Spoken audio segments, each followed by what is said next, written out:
My name is Mangrum. I play baseball at Tennessee High School, and I'm a follower of Jesus Christ. Yeah!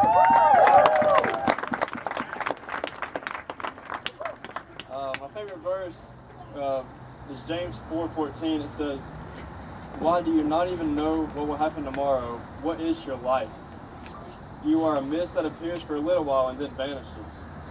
It's really a good reminder to us that we're not going to be here forever. Because if you ever sprayed a mist bottle, it's there for a minute and it's gone. So why don't we use that time that we're here to make an impact on lives? There's so many lies that we're told in high school.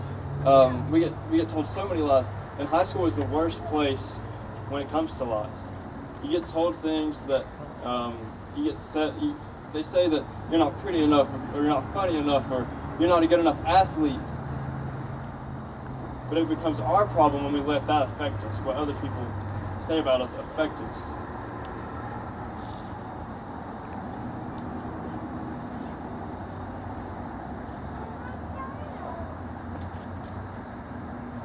Isaiah 43:4 says, "Since you are the precious and honored in my sight, and because I love you, I will give people in exchange for you, nations in exchange for your life."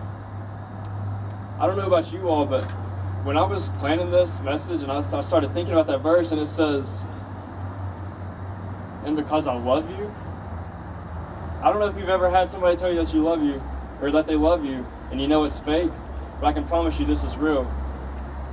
It's insane to me to think that the creator of the universe loves me, and he tells me that right there.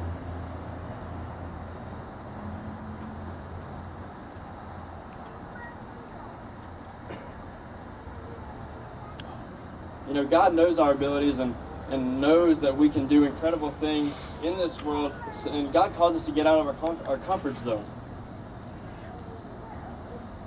Psalm 48:14 says, "For this God is our God forever and ever.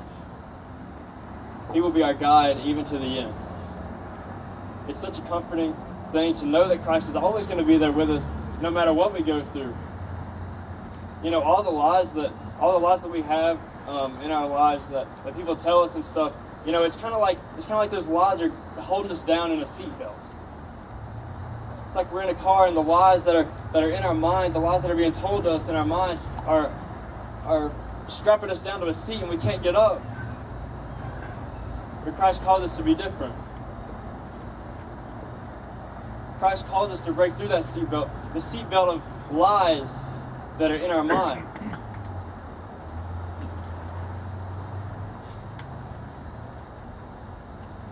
But let me tell you, God can break through the seatbelt that's holding you down, the lies that are in there. Just get up and get out of your comfort zone and be a Christ follower and be a kingdom worker. Work for Christ. Over the summer, I had an experience that was really scary for me because I didn't really know where God was taking me at this point.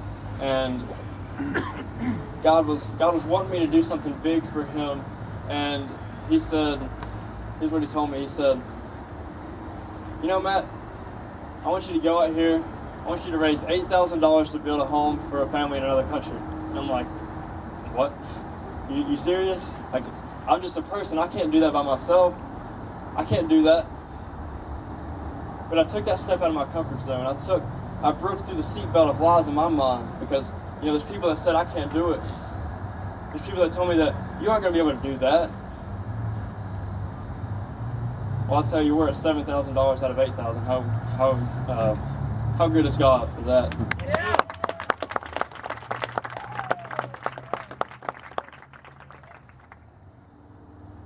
Live for Him, and I encourage you to read your Bible, be in prayer, and get involved in church.